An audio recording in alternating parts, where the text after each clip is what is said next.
this is going to be a deliciously insightful conversation on food, culture, and aspiration. So please welcome with a big round of applause on stage our speakers for this panel. Chef Kavan Kuttappa, can we have a big round of applause? Chef Hussain Shahzad and Chef Vinesh Johny. They will be in conversation with Shonali Muthalaly, Associate Editor, The Hindu. Rock stars, welcome. Shonali, over to you. Hi, thank you all for coming. We were wondering whether to hand out some restaurant reservations along with this. I told these chefs they should just throw them into the audience, and whoever catches it, catches it. I don't know how many of you have tried to get into their restaurants. I have, and I have. Can you all hear now? Okay. I don't know how many of you have tried to get into these restaurants. I have, and I have not been able to. Kavan over there has got Eat Naru. They do 20 seats, but there are 5 seatings a night. That's about 600 seats in a week. Reservations open at 8 p.m. on Monday, and at 8:02 they're gone. And I just don't know how people get seats so fast. Hussain only has 12 seats. They open reservations once a month, and apparently from the many people ranting angrily online, those are sold out in 20 seconds. Now I get fastest fingers first, but who in the world can get a seat in 20 seconds? And Vinesh, every time he opens a restaurant in Bangalore, I wait for 3 months before I go, because otherwise you're going to be standing in a long queue. He's with Kopitiam La and Levon and Lick. So let's start with Kavan. When you started Eat Naru, did you think it was going to become a cult restaurant? Not really. I just wanted to open a small ramen shop like the ones I'd seen in Tokyo. That was the physical design I had in mind, and I just envisioned that. I started with 8 seats. The dining area was about 90 square feet, and the kitchen was about 180. It was a really tiny space. It was smaller than most like bedrooms, or in some cases, like a really small space. That's what I'd seen in Japan, and that's what I envisioned, and that's what I went for, but never imagined we'd be here sitting and talking about it, or about reservations. Yeah, because right now, earlier we were all very excited about eating at a restaurant, and now I don't know whether 90% of the excitement is about getting into the restaurant, because with some of these places it's so hard to get in. Hussain, Papas, my God, people are so angry.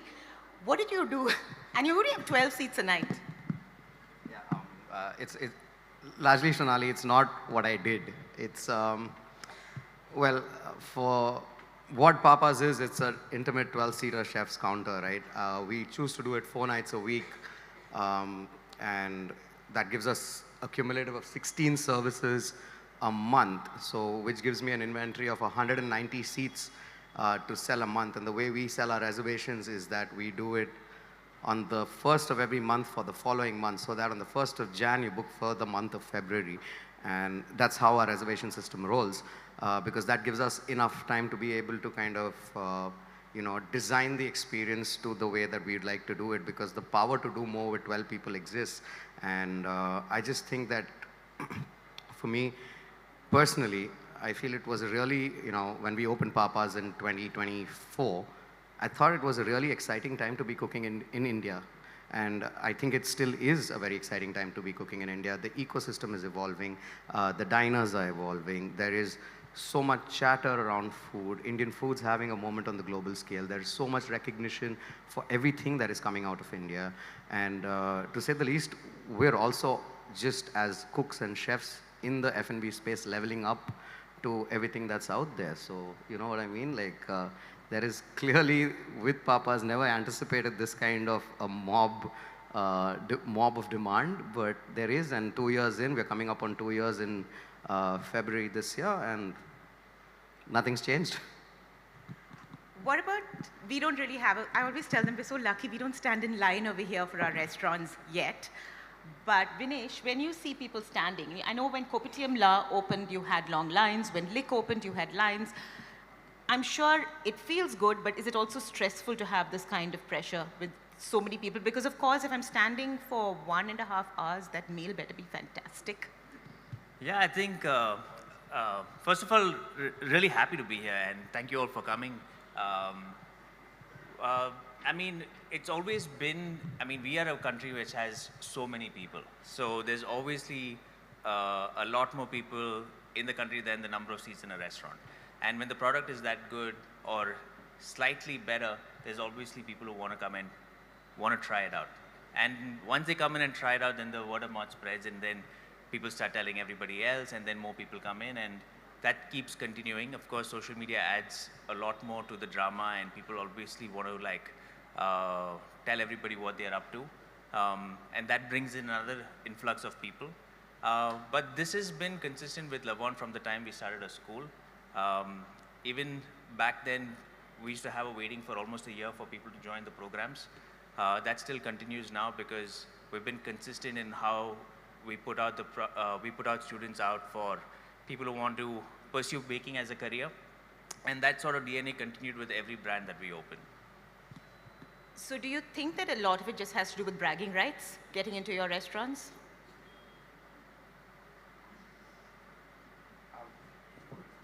I wouldn't say it's bragging rights, you know.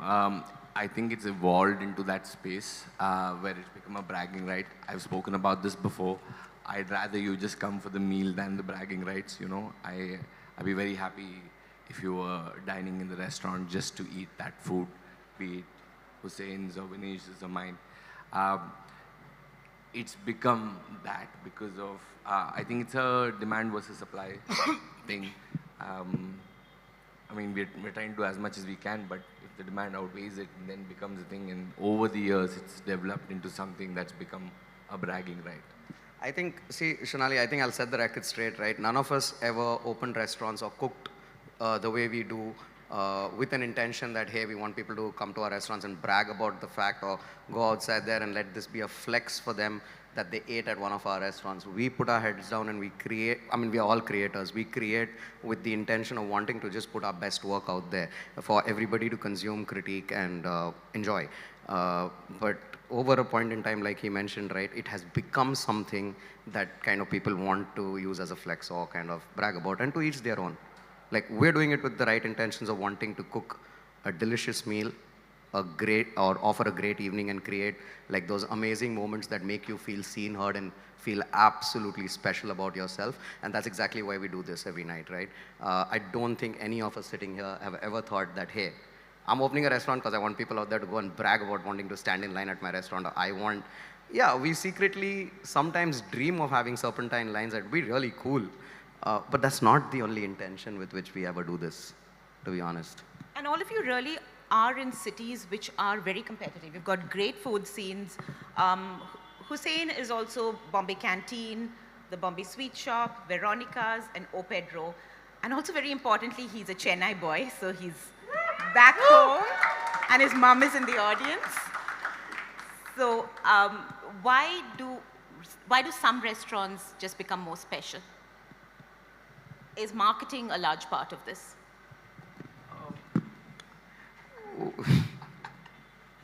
Okay, I've been told to say yes. No, I'm just kidding. No, it's well, it's like I say, right? Being in hospitality is a very, very tough business, right? Being in F&B is absolutely tough. A lot of people in the audience over here would agree with me that there is a lot of sacrifice for the glamour that goes behind running a restaurant or running a food business in this country.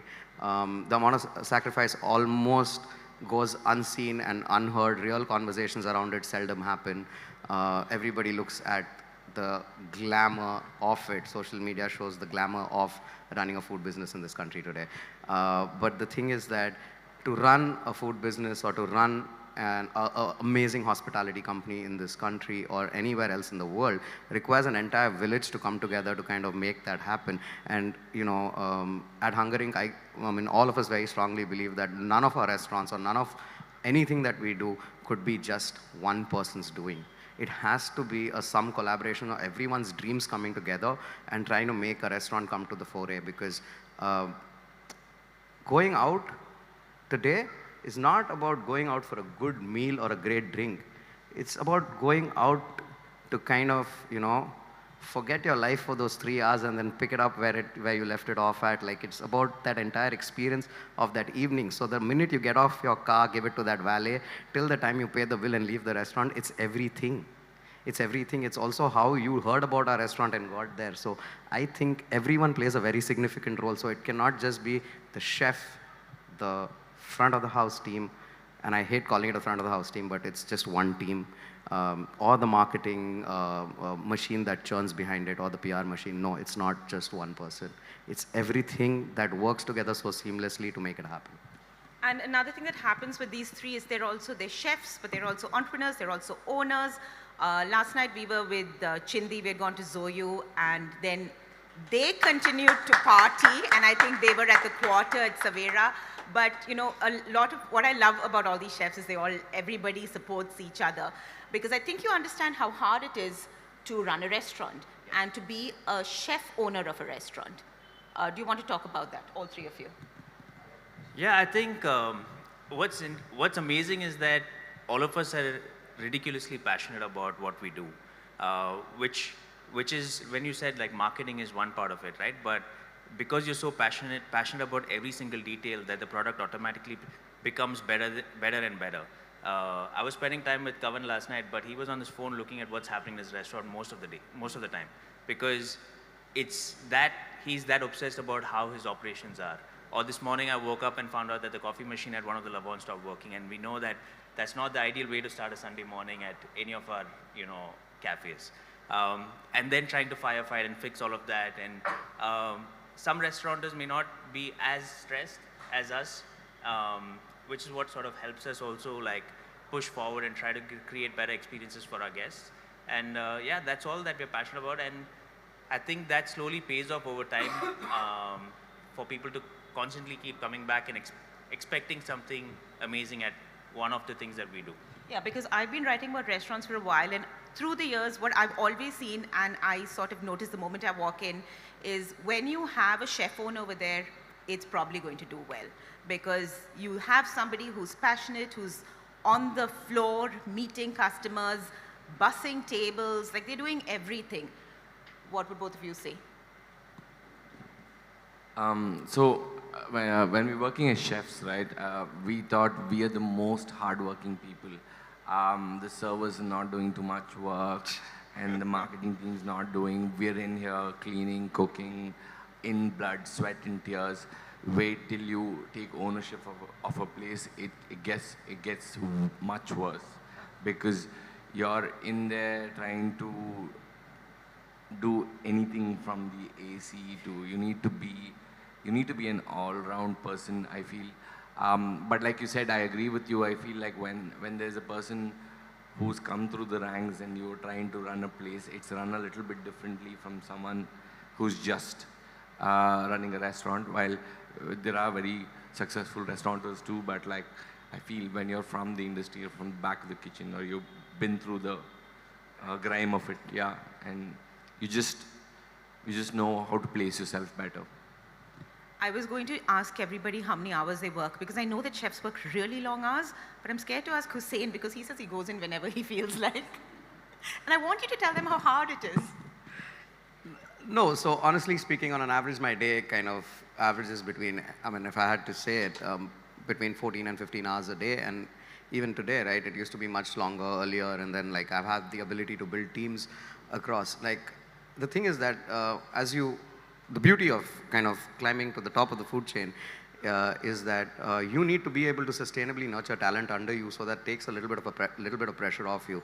And as a chef, if you're not being able to kind of build your second in commands, or you're not able to build sustainable teams and nurture talent, then you're going to continue to do the same kind of work over and over again, just going to get better at it, but you're not going to ever be able to kind of take a step back and look at the larger picture, which is your job to look at the larger picture, because you want to be able to see what you can do better for everyone holistically. But if you get stuck with the nitty-gritties, and I can say that for business owners and everyone, if you get stuck, I'm sure you can do it better. I'm sure I can chop an onion better than an employee that I hired today. But, well, my job is to teach him to do it as well as I can, or as good or as fast as I do it. And that's where my success lies. And I think that you need to be able to understand that and you need to embrace that. Because I see a lot of people trying to be like, oh yeah, I still work 18-hour days. Well, that's not a flex. You shouldn't be. You should be investing that time in doing something better for your, well, organization, your restaurant, your teams at large. And I think that's where, it is. And yeah, the joke I made earlier was, it's beautiful, no, that you don't have a shift. Your roster always has a smiley face in it. Your team also knows that your shift begins when you get there. So it's fun. Do you find that diners are more appreciative now of food? Because I've been seeing, especially post-COVID, every time you have one of these special pop-up dinners, they used to price it as Kagan for 30,000, and I'll say, oh, which fool's ever going to pay that much? And it'll be sold out. And then Massimo will come for 50,000 a plate, and that'll sell out. So are people really more excited about experiences now, which is why they're willing to invest the time and the energy to stand in line, to wait, to book their tickets, to pay for them in the black market? Tell us about that as well. Yeah, I think so. I mean, if I had to say that, yeah, I think everyone's waking up to the idea that experiential dining in today's day and age in India is taking, people are taking it on really, really well. People are seeking these experiences out. Actually, what's really happened is that post-COVID, the world's opened up so much that people have traveled abroad. They've experienced all of this abroad, and now they seek the same kind of experiences back home.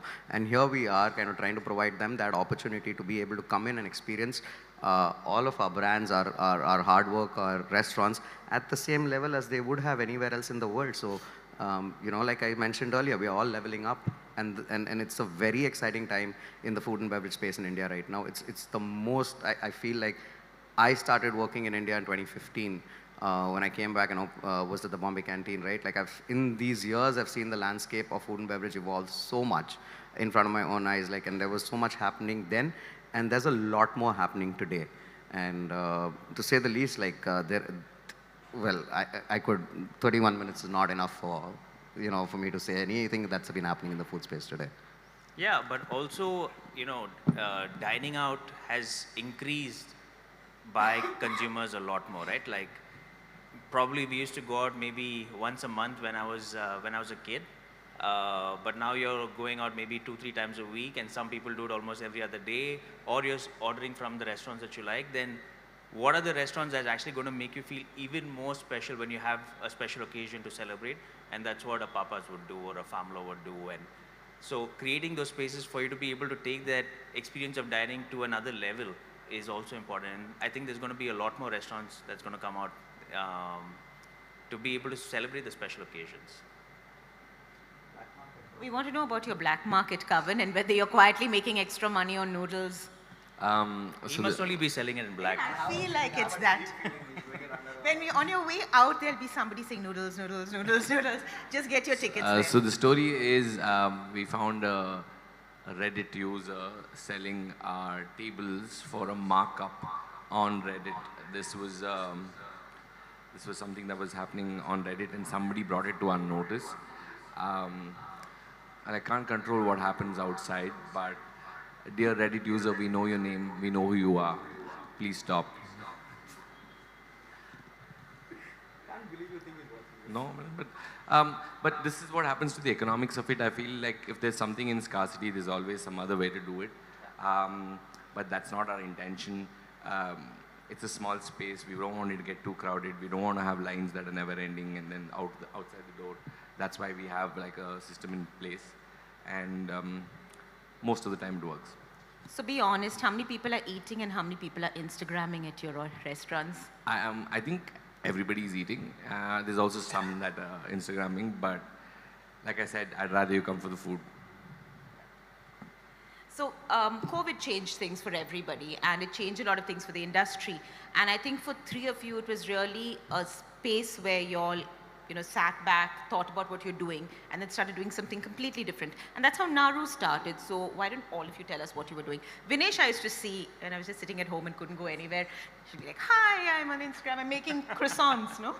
I started off with making puff pastry. I mean, I had to do something. It was just, I was like, how long can this go on for, right? Like, the first month was nice, chilling, everybody was at home, we binge watched everything that we could watch on television, and then at some point it did get boring, and I'd never baked at home ever. Like, the first time I'd ever baked was in a professional kitchen.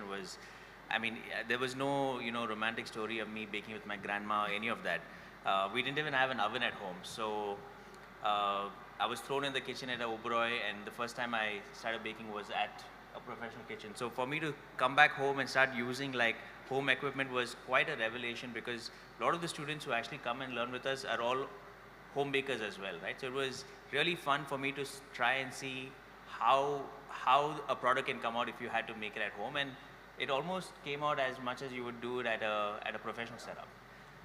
So I did that for a while, and my followers from I think 25,000 or something like that shot up to 135,000 followers just in a couple of months. And then it was nice. It's not what I do anymore. I don't post recipes anymore. So my followers have stopped at 135,000 followers. Yeah, they don't post anymore because they were supposed to, both of them, all three of them were supposed to give us reels, and I was like, when are you sending it? When are you sending it? When are you sending it? Finally, we forced them to do it at midnight yesterday. So what we did during COVID was we just switched to teaching online, and it was one of the most beautiful experiences because we were teaching over 2,000-3,000 students every day, and it was incredible. It was one of the most profitable years for us. Kavan? Yeah, Kavan.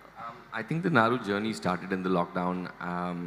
I feel like as low and down it was for F&B, I felt like we also got the most time to creatively sit and introspect into what we really wanted to do and what we could have done with our free time.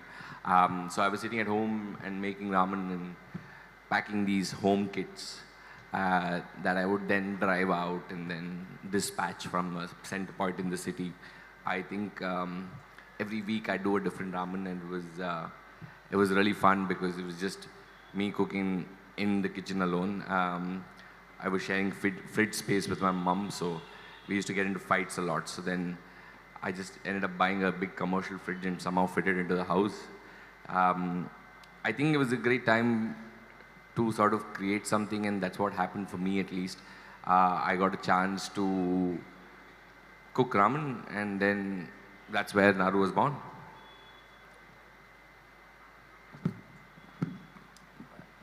COVID, we were talking about. COVID, yeah. COVID, what were you doing during the COVID break, Hussain? No. Yeah, yeah, everyone's looking at the cat, yeah. No, but honestly, during COVID, listen, COVID led to these two amazing restaurants that we did after COVID, right? And I can never talk about Papa's in isolation because I cannot talk about Papa's without saying Veronica's in the same breath, because one led to the other. Or at least the way the space is, it always leads to the other. So the thing was that, like everyone in COVID, Vinesh was making videos, Chef Kavan was making ramen. I had a lot of time on my hands. I used to work in New York in 2013-14, and the best part of my days in New York used to be the pastrami sandwich at Katz's Deli. And my one dream in life was when I came back in 2015 at the Bombay Canteen was to try and make an Indian version of a pastrami sandwich. So I tried really hard and couldn't do it. Obviously, the challenges of everyday life took over, and that project just got shelved, and it was lying somewhere. Now COVID happened, a lot of time on my hands, and I was like, okay, great, let's revisit this idea of that brisket that I parked 5 years ago. Let me see what I can do. So I went back to it, worked on it a little bit. Funny story, in a couple of weeks, managed to brew a very decent batch of pastrami that I really loved. I put it out on Instagram. I just put one picture, and if you still see it, that picture exists on my Instagram handle, where I'm holding the pastrami sandwich across the door of the Bombay Canteen. I kid you not, the Instagram DMs blew up. Everyone's like, where can I buy this? Where can I buy this? Where can I buy this? I was like, oh shit, I just made this for me to eat. Okay, clearly there's demand. Next weekend, I made a bigger batch. We sold it, 40, 50 sandwiches, and kept progressing to like 10x after very quickly. And that gave us an idea that, hey, listen, sandwiches is the easiest thing that you can put in a box, travels really well. People don't have to come to your restaurant to get it. We can ship it across wherever in Bombay. Why don't we do a sandwich shop pop-up? Very good. So we did something called the Sandwich Shack. We were working out of O Pedro at that time because both of our restaurants were not open. Bombay Canteen was shut for 9 months. We all focused on just working at O Pedro's kitchen. So we're like, okay, we did Sandwich Shack from there, and then I had this huge repertoire of sandwiches that we made at the Sandwich Shack. So COVID ended, the recipes are lying over there. There's this 80-year-old bakery in the neighborhood I used to live in. It's called Ranvar in Bandra, It's just a very beautiful neighborhood in which a lot of the East Indian community lives. The East Indian community is a Catholics that came to work for the East India Company back in the day, and they just settled over there, right? So they're called East Indians.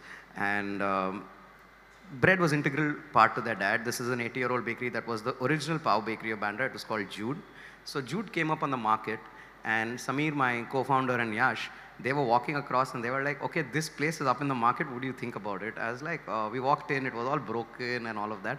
I was like, oh, this looks good, has a great charm.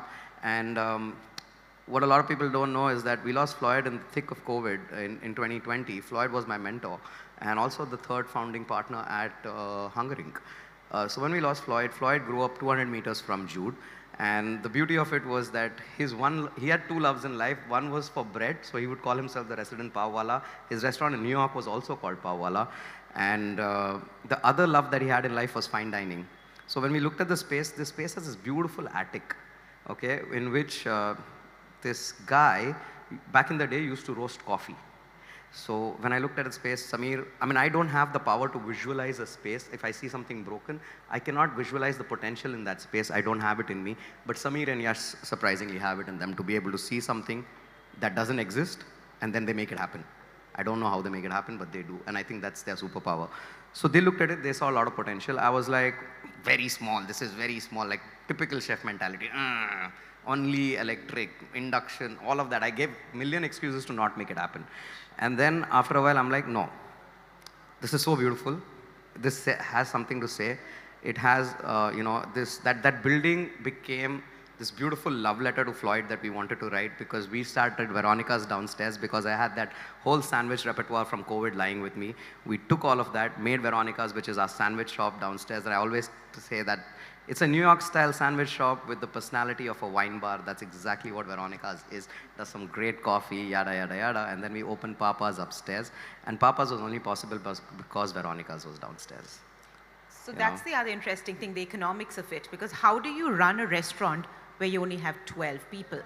And you only have 12 seats. Yeah. And the other thing all of us were talking about was how, I don't know whether all of you have noticed that restaurants are getting smaller. So even if we look at Chennai, people are doing a format for 30 or a format for 50 and not really going bigger than that. Though, of course, Bangalore's got those crazy microbreweries. But what do you think the way forward is? Do you think we're going to see, I saw in New York, in Japan, everywhere we're seeing smaller places. It's more intimate, it's more fun. I think it depends on what the product is. For example, what Papa's does, I think it's best served at a 12-seater because you can have these personal discussions with Hussain. It's him cooking, he's having these conversations with you. Similar to Naru, which is 20 seats, and if you're drinking beer somewhere in a beautiful garden, it doesn't matter if there are 1,000 people or 10,000 people. You can make it as big as you can. But at Kopitiam and like most restaurants that achieve a certain level of revenue, I feel like the sweet spot is about 75 to 80 covers, which is what I would think even Bombay Canteen would be. No? Covers? 120 covers. So for Bangalore, I think that's the nice size where you can not just like do great business, but also serve all of them with consistent food and consistent service experience. Were you ever tempted to just make Naru huge? And also tell us about bar. I thought it'd be something very stylish. It'd be Bar Double or something. Please tell us how to pronounce your new place. So yeah, the new bar is called Bar Double. It has two B's. Double. It's like with a twang. In Kannada, you say double. So I think that's what we were trying to go for. But yes, a huge Naru was never the plan. I think I was very happy with the first 8-seater, but then it was really tight, and then we had to make it slightly bigger. But we do have more space in the bar. It's nice. I feel like a little bit more space is usually nice if you were to hold more people, if you had to entertain more people. I think it comes really handy. But yeah, I feel like you said, like Vinesh said, I think it's very dependent on the food you're doing. If you're serving like, suppose it's an Andhra restaurant, right? And then it caters to a large group of audience, right? And then you would need to have that kind of a playing field to serve so many people. But if it's a niche sort of food product, and then you're still trying to figure it out, and it's not very widely known or appreciated, it's better off doing a smaller format, figuring things out, and then growing slowly, or do multiple small formats spread across the city. I think that makes more sense. And is that really what audiences are looking for now? More special experiences? I feel audiences are looking for more special experiences. Also, maybe smaller spaces have more sort of involved. There's a little bit more interaction. You see your food being made usually, because it's small, and it's usually an open kitchen. It's not like a room that's cut off from the kitchen. It's usually part of the kitchen. So over-the-counter dining, countertop dining has become really popular for that. I really like it. I've always liked it. And Japan mostly runs on that. So I've been a fan, and I think it's slowly catching on. I think one of the things that has happened with chefs like this, having the courage to do small spaces like this, is that we now in India have restaurants that are on par with anything in the world. Anywhere, with London, with New York, we're as good. Would you agree? And when did you think this change happened? Has it always been post-COVID? I think I would agree that yes, we are on par with any other F&B scene in the world right now. And I've been saying that enough today as well, that it's exciting to be here right now, and in the thick of it, because like you're trying to be the change you wish to see, and post-COVID, yes, the world has opened up a lot more to us. The audience has become a lot more adventurous. And I always say this as an analogy, right? Like if you go to a Bryan Adams concert and he doesn't sing Summer of '69, you're going to burn the place to the ground, irrespective, right? So sometimes you need to know what your audience wants, and you need to play the record or sing the song that they need to sing, because in 2015, if I had attempted a Papa's, I probably would have miserably failed, even if I was a great cook.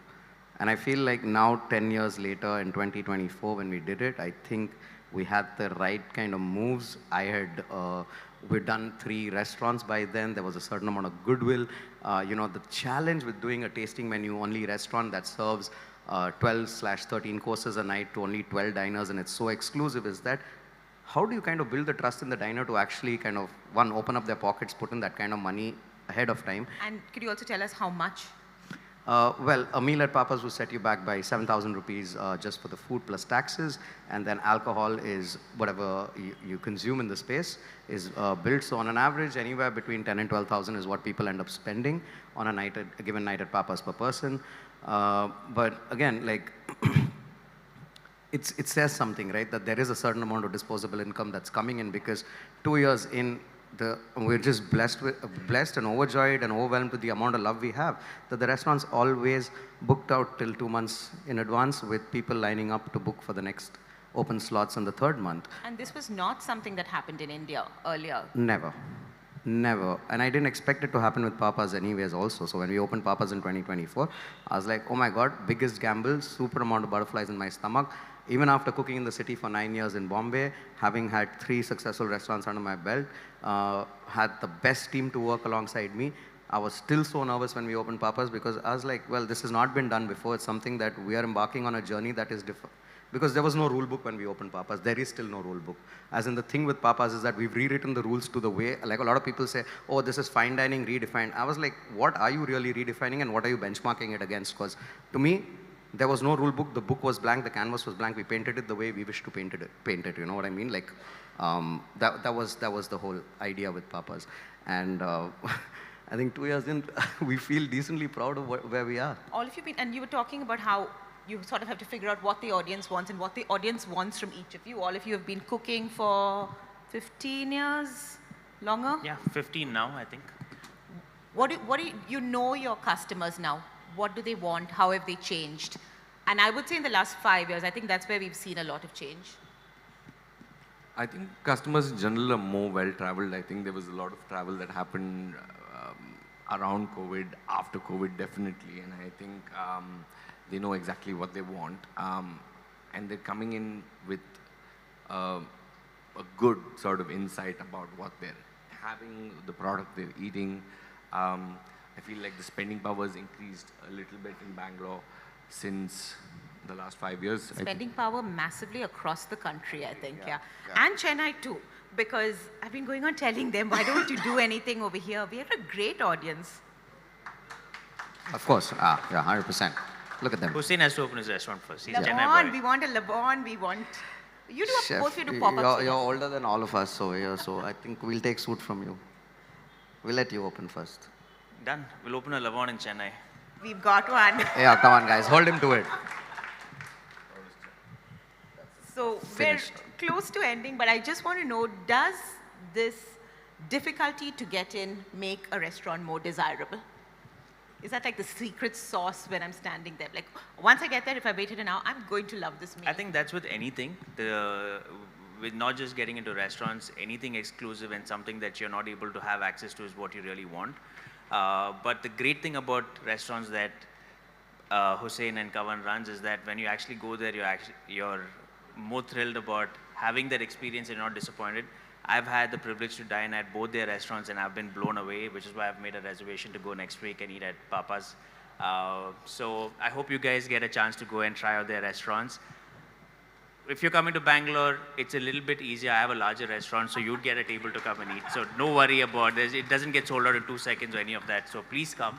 Oh yeah, and Kopitiam La is great. Actually, Yeah. all of them. Kavan, when did scarcity become part of your brand?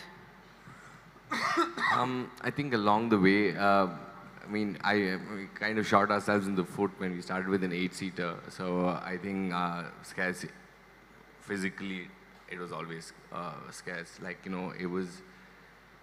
was always tough. So I think it was from the first week, I think it was always going to be less. And we're still playing catch up with how many people want to come in. But I think we're at capacity, at brim. But maybe we'll open another one. Maybe in Bangalore, maybe in Chennai. I don't know.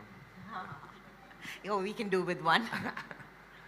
Hussain, how do we get it? I'm going to anticipate everyone's questions over here. How do we get a seat at Papa's? And how did Dua Lipa get a seat at Papa's? Okay, I'll address the second part of the question first, okay? So, obviously, listen, that was the best night. Yeah, guys, you know what I'm talking about, but listen.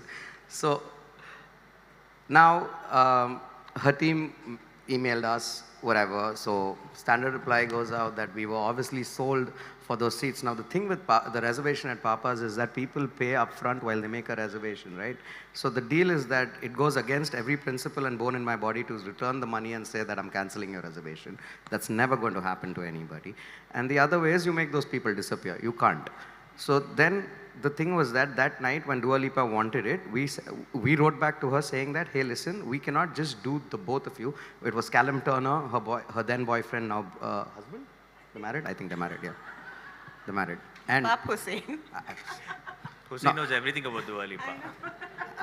I don't want to know that fact, but it's okay. And it was her. And so they wanted to come in, and we were very clear that we can't just do the both of you that night because we already have a service that happens, and there are 12 other people signed up for that service. And luckily for me that night, like there's a god out there, 2 people eating in the restaurant were one of my closest friends and his partner. So I just picked up the phone, called them up. Hey, I was like, hey, listen, I'm going to owe you one if you do this for me. And I explained it out to him, and he was kind enough to cancel that night. And I offered him another date where I would kind of agree to fly him back in. He was coming all the way from, I think, Jaisalmer. I was like, I'm going to fly you back in, brother, to do this another time with us. Tonight, I need these seats. And I told him who was coming, and he was equally excited. So that's how Dua Lipa happened. There was no other way. There were 10 other people who did not know that Dua Lipa was dining with them that night. She came in, she sat, and can you imagine how special it was for those 10 people to be eating on the counter that night? I mean, of course, for us as a team also, but then Dua Lipa was there, and my general manager was so happy. He skewed in Dua Lipa songs into the playlist. I was just going to ask you what you were playing, what music. She sang every other song but her song. And I was like, oh, what up? Why? And I mean, she knew that we did it intentionally, but yeah, whatever. Like, it was great. It was fun because we thought that there would be a million dietaries and there's going to be a lot of pushback because, well, with the most artists that we've dealt with in the past, they have dietary restrictions and they don't eat a certain set of things and stuff like that, and this is just sustenance to them. But she really enjoyed it. She asked for seconds of things. She had, we do a biryani in the style of a paella, and like she asked for seconds of that, and they were really enjoying themselves. So I feel like, they were equally involved in that entire meal, and everybody else that was seated at the table also was like fabulously just having a great time. They were trying to interact with her and stuff like that. It was wonderful. It was genuinely wonderful that evening. And very quickly on the pushback all if you get when people don't get, I think in India especially, it's very hard to say no to anyone because it's like, oh, do you know who I am? And I want 10 tickets or 10 seats and I want them now. So you've had a lot of online abuse. I know Yash has gone on a rant about it. We did a story about this, about how angry Indian diners get when they don't get a seat. How do you deal with it? And also tell us about it. We want some of the tea. Listen, there's nothing to be able to do to deal with it. I think you just need to kind of channelize your emotions better for us. Because yes, like on the 1st of every month, my Instagram DMs, my phone and my WhatsApp blows up with like at 11 a.m., 11:05, like, I didn't get it this month, I didn't get it. You guys are just, various forms of abuse, right? Like it just takes a hit on your mental health after a while because if you continue to do it for 6, 8, 10 months, every 1st of every month, you're just going to get badgered for doing what you do and just putting your heart and soul out there and putting your work out there. The intention was never to stop anybody from coming in. I would love it if people would come in and see all the hard work that we put into the food and the experience and consume it and have fun. Isn't that the goal? That is the goal. But like, it's the cards we are dealt with, right? That it was nothing else. The reason we do it 4 nights a week is that for people who have been at Papa's, you understand that this is an entire song and it's like an entire song and dance, and we cannot hold up our social battery for more than 4 days to be able to do it. I want to do it because I wish to do it, not because it's my job and I have to do it. So that's why we choose not to do it like 5 or 7 days a week. I wish for my team to get enough rest. That's the exact reason why we shut the restaurant for 3 days, so that we can be great. I have a very small team, a very small kitchen. That's how we work. But I wish to think about all of those things as well. And hence, that's the reason that we said that, okay, 4 nights works perfectly for all of us involved. And it makes us have the energy to give our guests the best night that they cannot forget. And that is why we're here. That's exactly why we're here, because people have waited, people are putting in a certain amount of money, people have saved up for this, probably, they're also celebrating an occasion that means so much. And that's a huge responsibility on us. And we want to do our best. We want to put our best foot forward.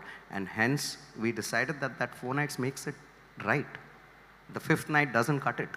So we don't do it.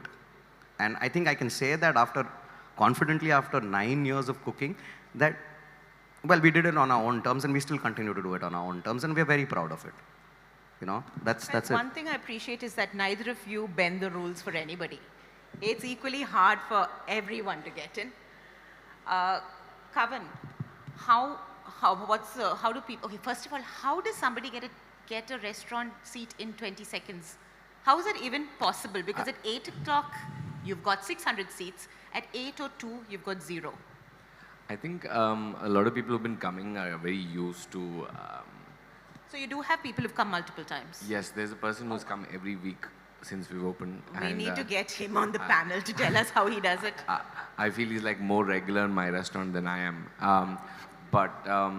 Yeah, I think autofill really helps, you can't sit and type out stuff, it takes a long time, but there are people, and being Bangalore, some people have built bots into it, so there's a lot of software stuff happening, but I had a feeling it has to be software because there's just no way you can do Someone's it. written code on how to book fast.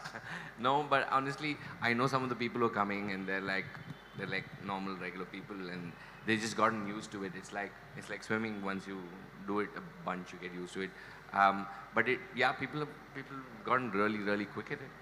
Yeah. I think we can open for questions now, and there's already hi. Come. Do we want to get her a mic? Yeah, there's one spare one. Yeah. No. There's one on her way.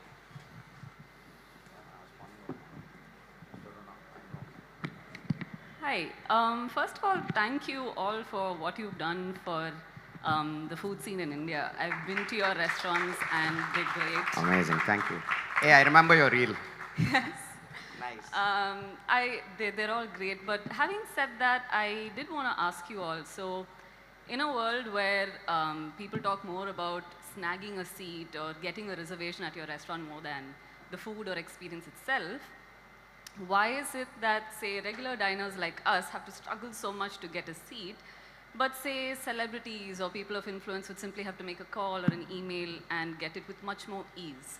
So let's say not all of us would have had the privilege that, say, Dua Lipa would have had to get a seat. Or, similarly, when I ate at Naru, I did overhear people talking about how they all just had to make a call to get a seat over there. But all of us who would equally be super passionate about dining at your restaurants don't have that opportunity. So what is it that, and I know unfortunately the world does function like that at large, but what is it that you all would want to do to change that or to do something about it?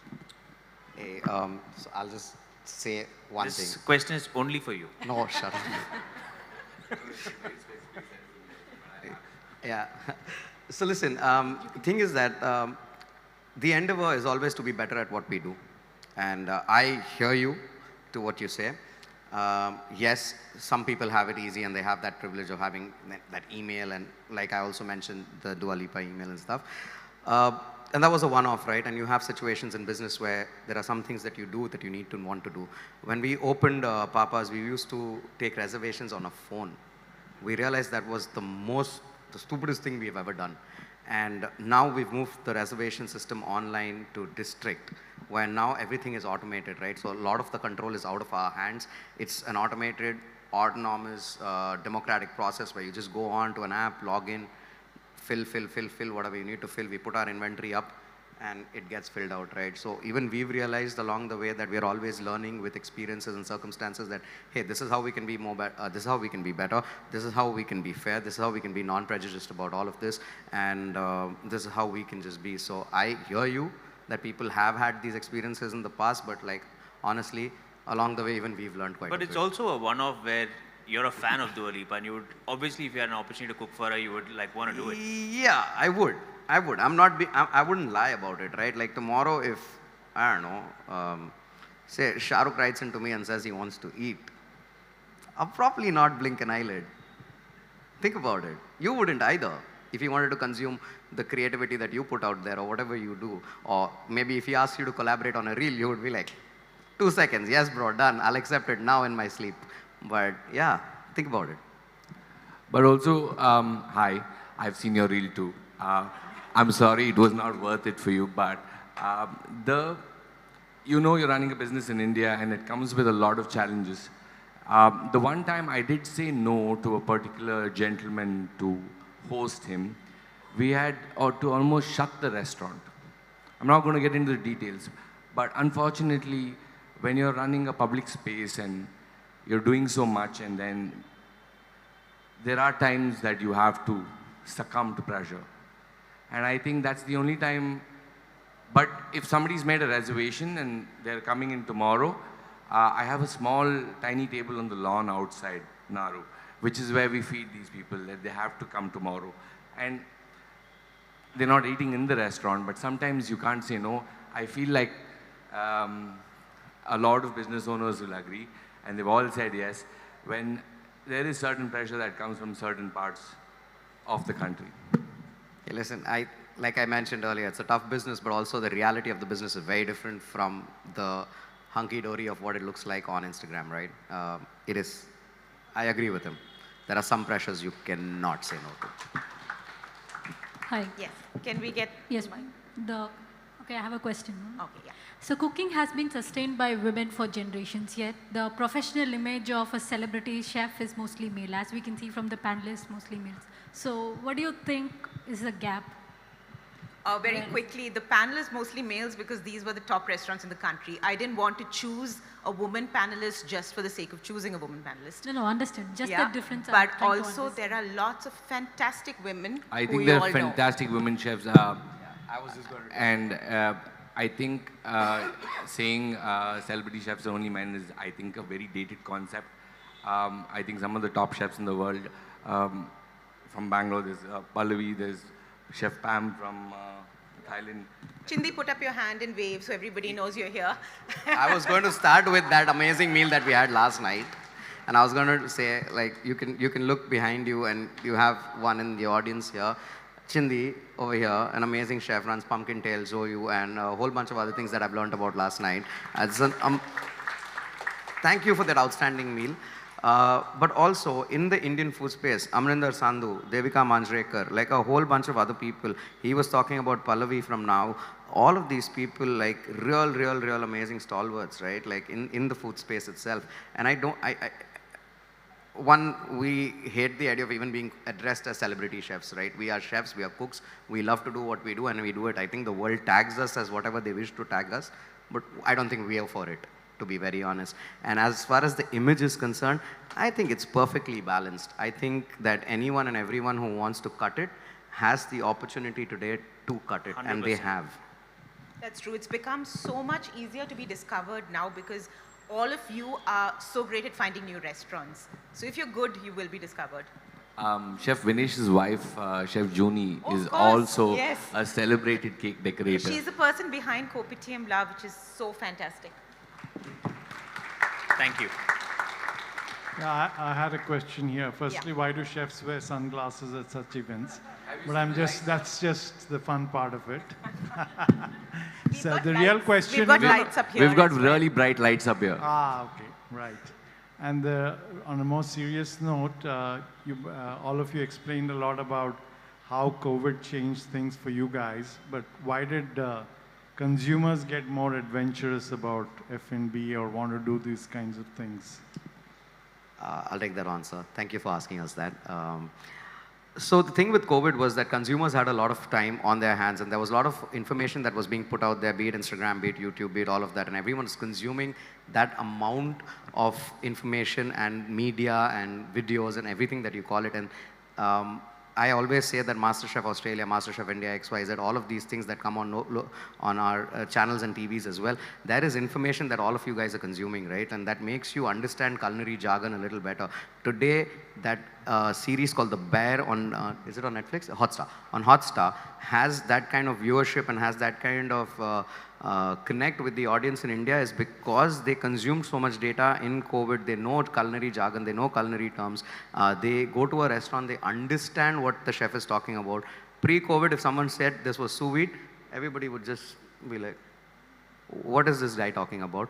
Post-COVID, you say sous vide, they probably just cooked with one. They've ordered one at home, they've made one with it, and they've cooked it, eaten it, and then now they're expecting the chef to do it for them. Like there are kids who come, by kids I mean Eileen, at Veronica's, and they're looking at my equipment over there, and they're like, oh, I know this, I have this at home, I know that, I have that at home. And we're talking about high-end equipment that restaurant and professional chefs use. So the access is a lot more post-COVID, is what I personally feel. I don't know what you guys think. And also I think because everybody was at home for so long, and then when you're finally coming out of lockdown, the F&B industry just peaked at another level. Like every table, every restaurant was packed to the brims. And then finally, I think now it's sort of, it's gone to a stage where everybody has made that a little bit of a habitual experience, right? That you're going out a lot more than how much you would have done pre-COVID.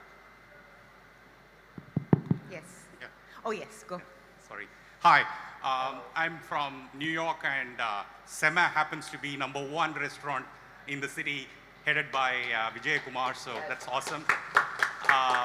I'm probably the most unadventurous of eaters because I go to 11 Madison when it was vegetarian.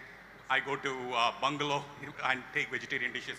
I wanted to ask you this question about the taste, localization of the tastes between different countries and different cities. How are international dishes seen in the Indian taste palette, and how do the Indian consumers react to those tastes from, say, different cities? I didn't get the question properly, so if you could... I think for me, I think Kopitiam La was a restaurant we felt like should have been in India way before it actually came. I think it's India's first Malaysian coffee shop, I would say. There would probably be some Malaysian dishes and some Singaporean dishes that part of like Pan-Asian menus, but not really like focused as a Malaysian only offering. And maybe there were a few Malaysian restaurants before us that have come and not really made a mark. But as a coffee shop culture, we wanted to bring Malaysian food to India. And we didn't really change much about it because the food is similar to the kind of flavors that we are used to, which is a mix of Indian, Chinese, and the Malay culture. And yeah, and it's been full from the day we've opened. We opened 2 years ago, and it's been one of the most fulfilling experience for us. I'm not really sure if I really got the question.